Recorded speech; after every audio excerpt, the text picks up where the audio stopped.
Everyone, today I'll discuss about motion in a straight line. This is the chapter number 3 of class 11th. So now we have some topics today: position, path length and displacement. So now very first we'll discuss about position. What is position? Position means place of the object. तो इसको समझने के लिए देखो, हम लोग मान लो एक कार है और वो रोड में इस प्लेस से इस प्लेस तक जा रहा है, एक प्लेस से दूसरे प्लेस तक जा रहा है। तो वैसे हम क्या बोल सकते हैं कि a is the place of first initial place of the car and b is the final place of the car. तो this one place is the position of the car. अब कार किस पोजीशन में है, मान लो एक observer है, यहाँ पे देखने वाला एक पर्सन है यहाँ पे खड़ा, वो देखा कि एक कार है जो ए पोजीशन पे है और यहाँ से मूव करके वो बी तक गया।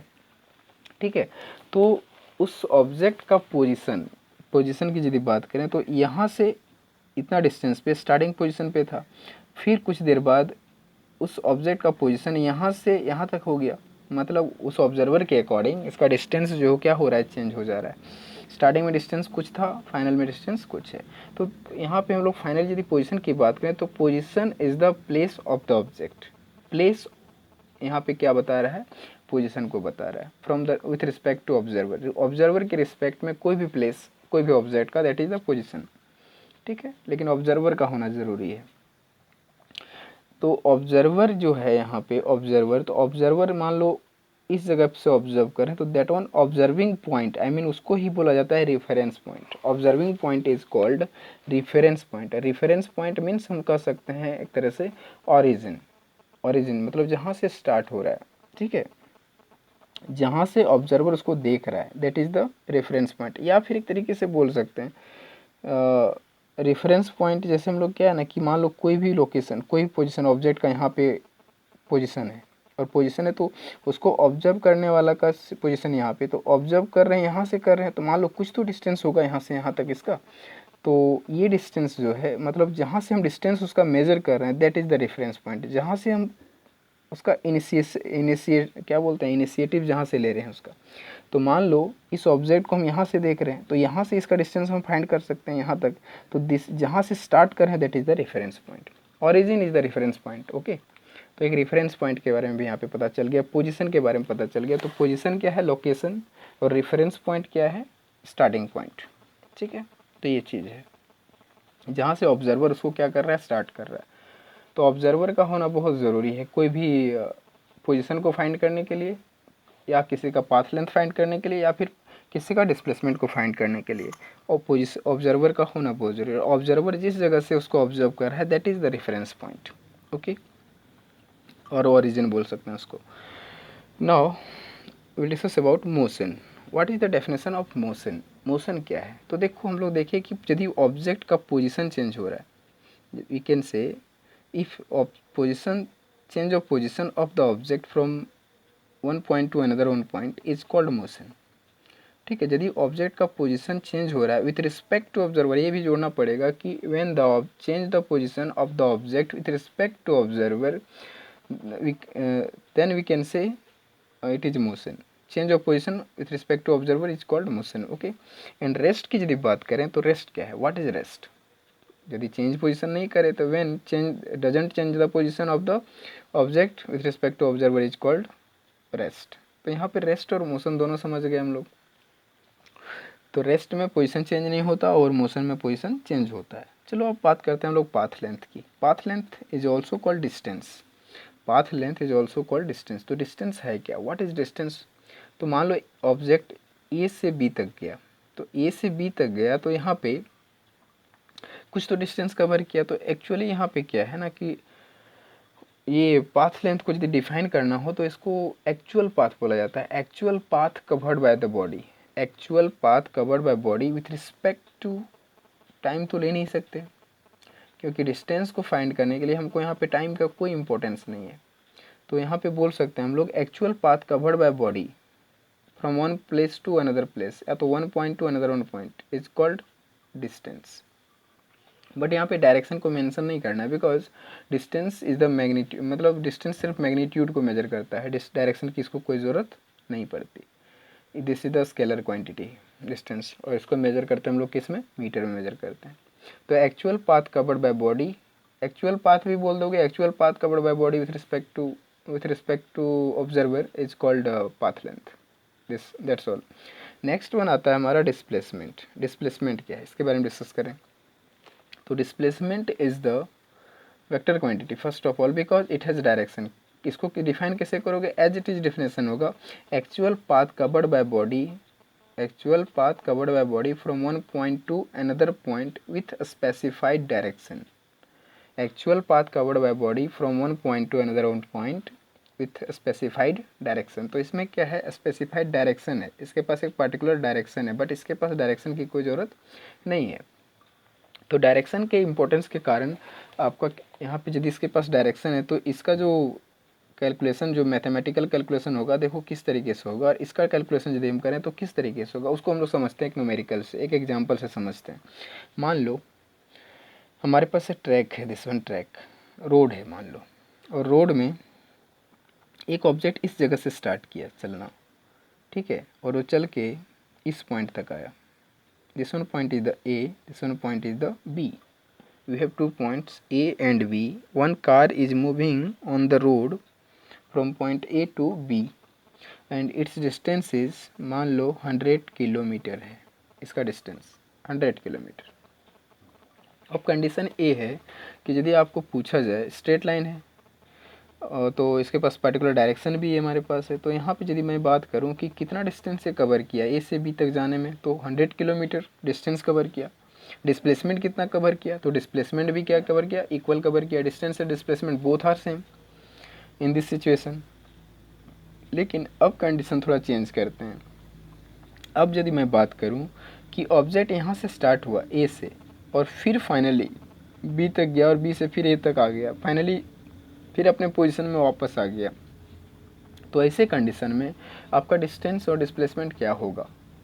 तो ऐसे कंडीशन में देखो, अब डिस्प्लेसमेंट का यहाँ पे इम्पोर्टेंट रोल होगा. क्या रोल है उसका, देखो अब डिस्टेंस जो है वो तो कितना हो जाएगा, 100 किलोमीटर इधर गया राइट साइड और फिर 100 किलोमीटर किधर आ गया लेफ्ट साइड, तो ये चीज़ हो गया हमको 200 kilometre. Distance is 200 kilometre.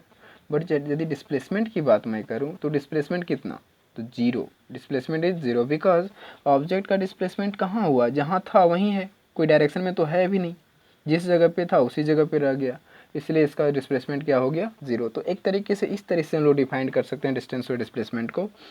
Distance हो जाएगा कि actual path covered by body with respect, actual path covered by body is called distance. अब डिस्प्लेसमेंट की यदि मैं बात करूँ तो डिस्प्लेसमेंट हो जाएगा shortest path covered by body, shortest path covered by the body from one point to another one point. तो देखो एक पॉइंट से दूसरे पॉइंट तक यदि वो कवर किया तो देखो ए से बी तक गया, फिर बी से ए तक आ गया, मतलब इसका जो डिस्प्लेसमेंट हो गया ए से ए तक गया, क्योंकि डिस्प्लेसमेंट की यदि बात करें तो इसका जो डिस्प्लेसमेंट तो हो ही नहीं रहा है यहाँ पे. यदि वही चीज़ इधर जाता, यहाँ मान लो सी पॉइंट है, और अब यदि हम मैं बात करता हूँ कि इसका डिस्टेंस 20 किलोमीटर इधर लेफ्ट साइड, तो अब जो है, अब यदि मैं बात करूँ कि डिस्टेंस कितना कवर किया और डिस्प्लेसमेंट कितना कवर किया, एक ऑब्जेक्ट है जो ए से बी गया, बी से ए आया, फिर सी तक आया और इस जगह रुक गया, तो डिस्टेंस जो है वो हो गया 100 200 यहाँ तक, फिर इधर 220 किलोमीटर हो गया. और डिस्प्लेसमेंट जो है वो देखना पड़ता है हमको फर्स्ट लोकेशन और अंतिम में जहाँ रुका उस लोकेशन को देखना होता है. तो स्टार्टिंग में जो इसके पहले वाला सिचुएशन था, तो जिस जगह पे हम देख रहे थे, जिस जगह पे था पहले उसी जगह पे वापस आ गया, तो डिस्प्लेसमेंट क्या मिला हमको, जीरो. बिकॉज इसमें कोई डायरेक्शन ही नहीं मिल पा रहा है हमको और कोई पोजीशन ही नहीं मिल पा रहा है, दो पोजीशन तो मिल ही नहीं रहा है, बिकॉज एक ही पोजीशन, जिस पोजीशन पे था उसी पोजीशन पे वापस हो गया, इसलिए हमको डिस्प्लेसमेंट जीरो मिला. अब कंडीशन सी पे रुका है आकर के, मतलब ए से बी तक गया, बी से ए तक आया, फिर सी तक चला गया, तो अब हमको डिस्प्लेसमेंट फाइंड करना आसान हो जाएगा, क्योंकि देखना पड़ता है शॉर्टेज डिस्टेंस. डिस्प्लेसमेंट के लिए शॉर्टेज देखना है कि जिस पोजीशन से स्टार्ट हुआ और किस पोजीशन पे रुका, दैट इज़ द डिस्प्लेसमेंट. तो यहाँ से यहाँ तक गया, मतलब इसका डिस्प्लेसमेंट कितना हो जाएगा, 20 किलोमीटर. इसका 20 किलोमीटर हो गया. डायरेक्शन की बात करें तो इसका अपोजिट डायरेक्शन में हो गया, ठीक है. तो डायरेक्शन यहाँ पे वैसे मतलब इम्पोर्टेंट नहीं होता, डायरेक्शन इधर है, मतलब यहाँ पे ईस्ट इधर बोलें तो इधर वेस्ट में है, और क्या ये डायरेक्शन हो जाएगा, ठीक है. और नंबर लाइन के अकॉर्डिंग यदि जाए तो ये माइनस में चला जाएगा, -20 हो जाएगा. बट डिस्प्लेसमेंट यदि डिस्प्लेसमेंट में हम माइनस ले सकते हैं, बट डिस्टेंस में नहीं ले सकते, because distance will always positive. और डिस्प्लेसमेंट जो है वो नेगेटिव भी हो सकता है, पॉजिटिव भी हो सकता है और जीरो भी हो सकता है, बट डिस्टेंस कभी जीरो भी नहीं हो सकता. डिस्टेंस हमेशा पॉजिटिव आएगा, क्योंकि थोड़ा सा भी मूव किया तो 100% हमको पॉजिटिव रिजल्ट मिलने वाला है। ठीक है, तो ये चीज़ है। तो displacement can be positive as well as negative, but distance always positive, that's all. उसके बाद डिस्टेंस जो है वो वेक्टर क्वांटिटी नहीं है, वो स्केलर क्वांटिटी है, because it has only magnitude, there is no direction. But displacement के पास दोनों है, मैग्नीट्यूड है और साथ ही साथ डायरेक्शन, इसलिए कैसा क्वांटिटी होगा, वेक्टर क्वांटिटी होगा। ठीक है, तो वेक्टर क्वांटिटी और स्केलर क्वांटिटी के बारे में हम लोग तो पहले से भी जानते हैं कि those physical quantity which has only magnitude that is the scalar quantity, and those physical quantity which has magnitude as well as direction that is called vector quantity। तो डिस्प्लेसमेंट हमारा क्या होगा, वेक्टर क्वांटिटी। अब measurement की बात करें तो metre, SI unit is the metre, displacement का भी यूनिट क्या होगा, मीटर, दोनों का यूनिट क्या है, सेम है। अब हम लोग बात करते हैं कुछ और भी क्वेश्चन जो रिलेटेड टू डिस्टेंस और डिस्प्लेसमेंट हो। तो अब सर्कुलर पाथ पे बात करते हैं कि मान लो एक ऑब्जेक्ट है जो सर्कुलर ट्रैक पे मूव कर रहा है। तो सर्कुलर ट्रैक पे मूव कर रहा है तो वैसे कंडीशन में हमको फाइंड करना है इसका डिस्टेंस और डिस्प्लेसमेंट। तो सबसे पहले एक सर्कल यहाँ पे बना लिया जाए, लाइक दिस, ये सर्कल बना लिए। अब हम लोग यहाँ पे डिस्कस करते हैं इससे रिलेटेड। तो मान लो एक ऑब्जेक्ट है जो इस पॉइंट पे है, ए पॉइंट पे, जिसका रेडियस, इस ऑब्जेक्ट का जो रेडियस है वो है, ऑब्जेक्ट नहीं, इस सर्कल का रेडियस जो है वो आर के बराबर है। ठीक है, तो यहाँ पे मैं बात करूँ कि एक ऑब्जेक्ट है जो ए से बी तक गया, मतलब ये जो सर्कल का है, सर्कल का 1/4 पार्ट को कंप्लीट कर रहा है, वन फोर्थ पार्ट को कंप्लीट कर रहा है। तो ऐसे कंडीशन में इसका डिस्टेंस और डिस्प्लेसमेंट फाइंड करना है, ए टू बी। तो देखो डिस्टेंस फाइंड करना आपके लिए आसान हो जाएगा, क्योंकि देखो circumference of the circle is the distance of the circle. इस पूरे सर्कल में यदि ऑब्जेक्ट मूव कर जाए, वन सर्कल मतलब पूरा वन राउंड कंप्लीट करता है, तो यहाँ पे हमको क्या मिलेगा, सरकमफेरेंस। तो यहाँ पे यदि मैं डिस्टेंस कैलकुलेट करूँ, डिस्टेंस फॉर ए बी, यदि distance for A B calculate करूँ तो हमको क्या मिलेगा, सरकमफेरेंस ऑफ सर्कल मिलेगा। सरकमफेरेंस ऑफ सर्कल का कितना, 1/4 पार्ट, तो वहाँ पे मिल जाएगा 1/4 part of circumference of circle, ये मिलेगा हमको। तो 1/4 पार्ट जो है 1/4 इंटू सरकमफेरेंस कितना, 2 पाई आर के बराबर होगा, दिस वन। तो ये कितना हो जाएगा, 2 2 जा 4, मतलब आपको एक पार्ट, मतलब 1/4 पार्ट जाने के लिए कितना आपको वैल्यू मिल रहा है, pi r divided by 2, this one value, मतलब ये मिल गया आपको डिस्टेंस। और डिस्प्लेसमेंट कितना मिलेगा, तो displacement will be, displacement A B का जो है वो कितना मिल जाएगा, तो displacement will be shortest path, this one path is the displacement. तो ऐसे कंडीशन में आपको देखो कैसे क्या करना है। ये देखो 90 डिग्री एंगल बना रहा है यहाँ पे, और ये क्या राइट एंगल ट्रायंगल दिख रहा है आपको। तो यहाँ पे ये आर है, तो ये भी 100% क्या होगा, आर ही के बराबर होगा। तो यहाँ पे हम लोग कौन सा थ्योरम को अप्लाई करेंगे, पाइथागोरस थ्योरम को। पाइथागोरस थ्योरम यदि अप्लाई करते हैं तो हमारा क्या रिजल्ट आएगा यहाँ पे, R square plus R square, क्योंकि दिस इज द हाइपोटेनियस का स्क्वायर इज इक्वल्स टू आपका बेस का स्क्वायर प्लस परपेंडिकुलर का स्क्वायर होता है। तो ये आ जाएगा R square plus R square, कितना के बराबर आ जाएगा हमारा ये, 2r स्क्वायर। इसको कैलकुलेट करेंगे तो आ जाएगा √2 इंटू एक आर बाहर निकल जाएगा इससे, तो ये चीज़ मिलेगा। तो दिस इज द डिस्प्लेसमेंट, कितना मिला, √2r के बराबर। ठीक है, तो ये 1/4 कंप्लीट किया तब मिला। अब यदि ये हाफ सर्कल को कंप्लीट करता तब, फॉर हाफ सर्कल या तो सेमी सर्कल बोल सकते हो इसको, फॉर हाफ सर्कल यदि ये होता तो वैसे कंडीशन में डिस्टेंस क्या होता और डिस्प्लेसमेंट क्या होता, डिस्प्लेसमेंट क्या होता। तो यहाँ पे नहीं होता तो सिंबल दे देते हैं, सी, ए से सी तक जाता, तब आपका डिस्टेंस और डिस्प्लेसमेंट क्या होता। तो ऐसे कंडीशन में देख सकते हो ये यहाँ से इतना सेमी सर्कल कंप्लीट किया, सेमी सर्कल, तो सेमी सर्कल के लिए फार्मूला क्या हो जाएगा, सेमी सर्कल का सरकमफेरेंस का 2 हो जाएगा, मतलब 2πr डिवाइडेड बाय 2 हो जाएगा। 2πr सरकमफेरेंस ऑफ सर्कल का हाफ यहाँ पे कंप्लीट कर रहा है, दिस वन हाफ। तो ये हाफ यदि कंप्लीट कर रहा है तो हमारा जो डिस्टेंस होगा वो सरकमफेरेंस द सर्कल बाई 2 होगा। तो ये मिलेगा कितना, 2 कैंसिल, मतलब πr के बराबर। इसका डिस्टेंस कितना हो गया हमारा, πr। और डिस्प्लेसमेंट की यदि बात करें तो डिस्प्लेसमेंट देखो सिंपल है, इसको कैलकुलेट करना। ये देखो यहाँ से सीधा गया ए टू सी, मतलब AR और ये भी R, तो टोटल हमको कितना मिल जाएगा, R plus R, this one will B 2R। तो डिस्टेंस मिल गया हमको, किससे डिस्प्लेसमेंट कितना मिल गया 2r के बराबर। तो ये हाफ कंप्लीट किया तब। अब यदि वही करता यहाँ से यहाँ तक आता तब ए से बी, बी से सी, और अब जाता ए डी तक, तो ए टू डी। तो ए टू डी के लिए आपको क्या निकालना है, डिस्टेंस और डिस्प्लेसमेंट, तो वो कैलकुलेट करते हैं। तो ए टू डी के लिए यहाँ पे फॉर ए डी, तो ए टू डी लिख दो, a to d. A to d के लिए आपको क्या चाहिए, डिस्टेंस और डिस्प्लेसमेंट। तो डिस्टेंस और डिस्प्लेसमेंट कैलकुलेट करना है, तो डिस्टेंस ए टू डी के लिए हो जाएगा हमारा, देख सकते हो कितना होगा दिस वन।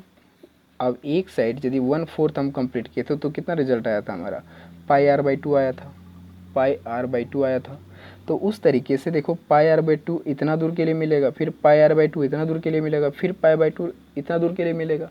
तो पाई बाई, तो यदि चाहे तो 3 पार्ट में जा रहा है ना, तो first part, second part, third part, मतलब 1/4, 2/4, 3/4 के बराबर चला गया ये मेरा। तो यदि हम लिखना चाहें तो डायरेक्ट 3/4 लिख सकते हैं, और यदि 3/4 आपको लिखने में दिक्कत है तो आप लिख सकते हो इस तरीके से, पाई आर बाई 3/4 नहीं लिखना है तो पहला मेरा कितना है, पाई आर बाई 2 आया है ना, तो पाई आर बाई 2 लिखो यहाँ पे, pi r by 2 plus pi r by 2 plus pi r by 2, 3 times, क्योंकि देख सकते हो first time, second time, third time, यहाँ तक आया ना मूव करके, तो ये डिस्टेंस निकलेगा।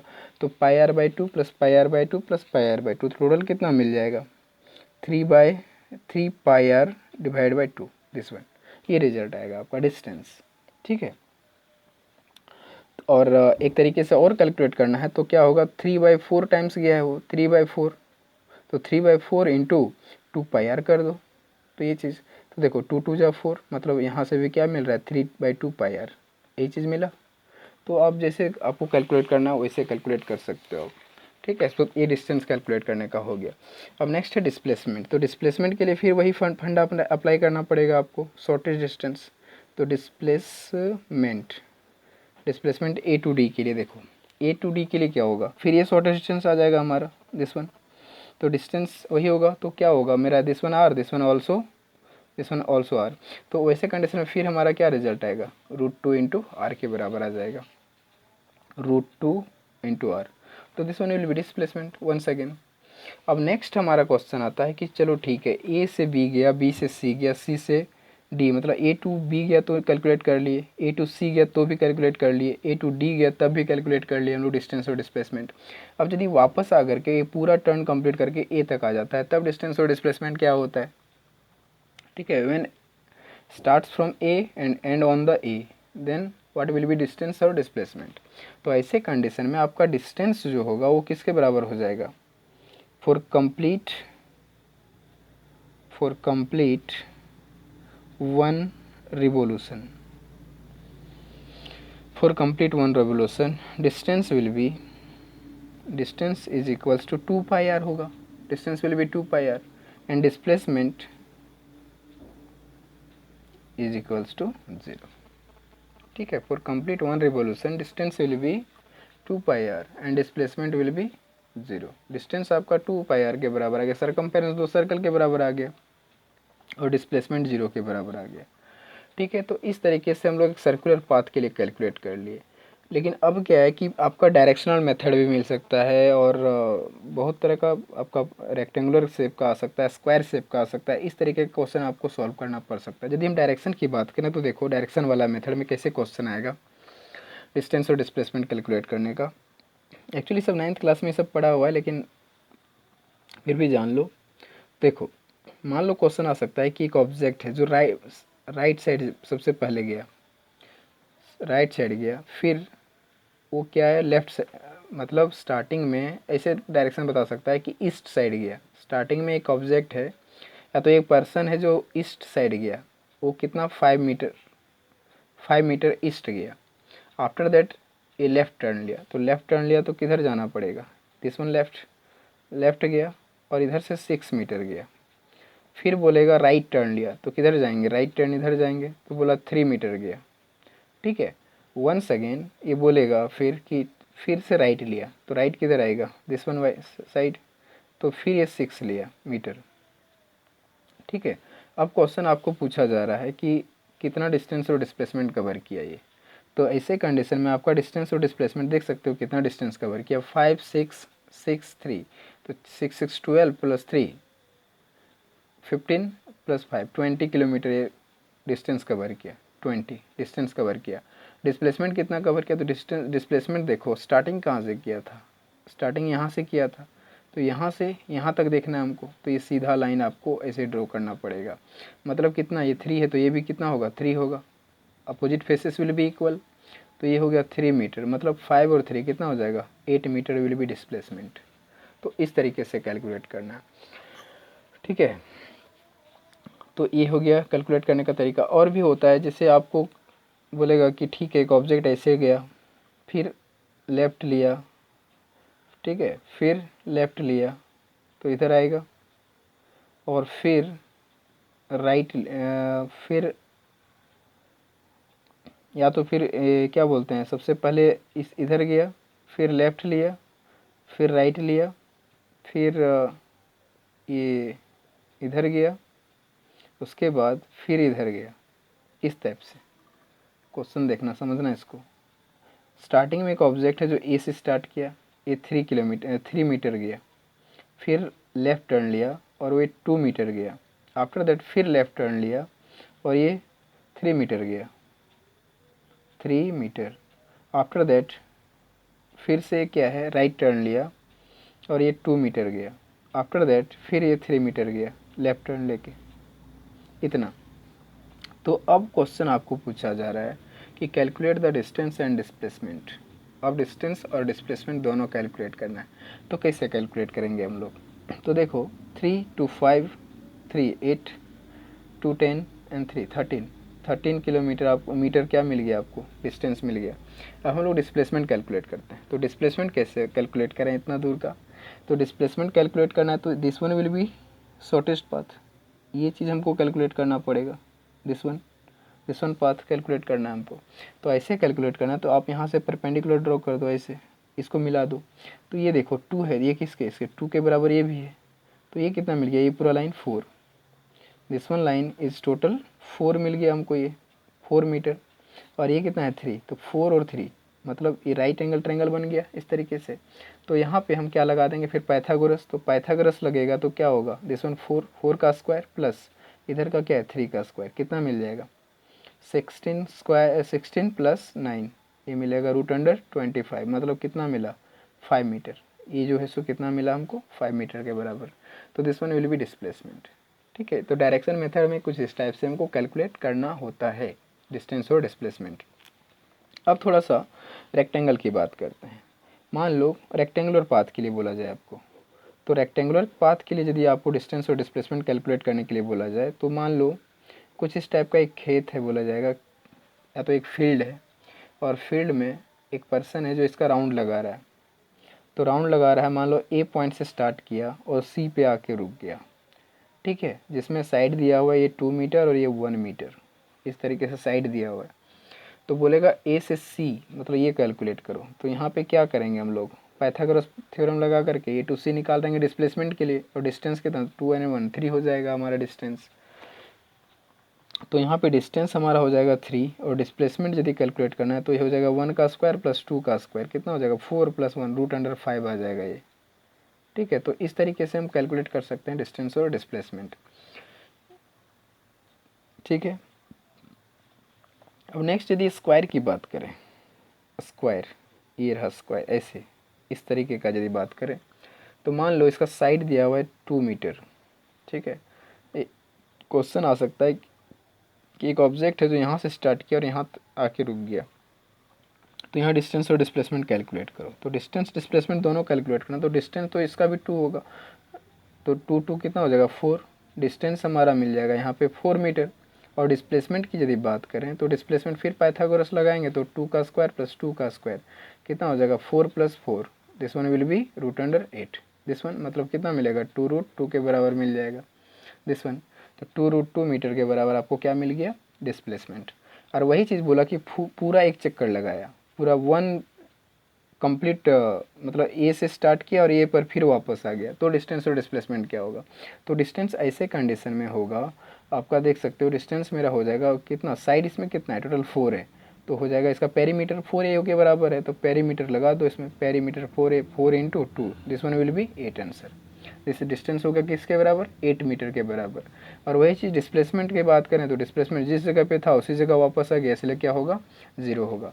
और वही चीज़ रेक्टेंगल में यदि बात करें कि जिस जगह पे था उसी जगह पे आ गया, तो डिस्टेंस और डिस्प्लेसमेंट कैलकुलेट करो, तो इसके लिए जो है वो डिस्टेंस होगा आपका, डिस्टेंस हो जाएगा इसका क्या चीज़ तरीका है कैलकुलेट करने का, perimeter 2 into L plus B होता है, 2 इंटू एल प्लस बी, तो ये हो जाएगा 2 और एल है मेरा 2 प्लस बी कितना 1 है, तो कितना हो जाएगा 3, मतलब 6 मीटर हो जाएगा। 6 मीटर डिस्टेंस से देख सकते हो कैलकुलेट करके, 2 और ए 1 3, फिर 2 5 और 1 6 आ गया। इस तरीके से कैलकुलेट कर सकते हैं। उसी तरीके से डिस्प्लेसमेंट, तो इसका डिस्प्लेसमेंट फिर क्या होगा, 0 होगा।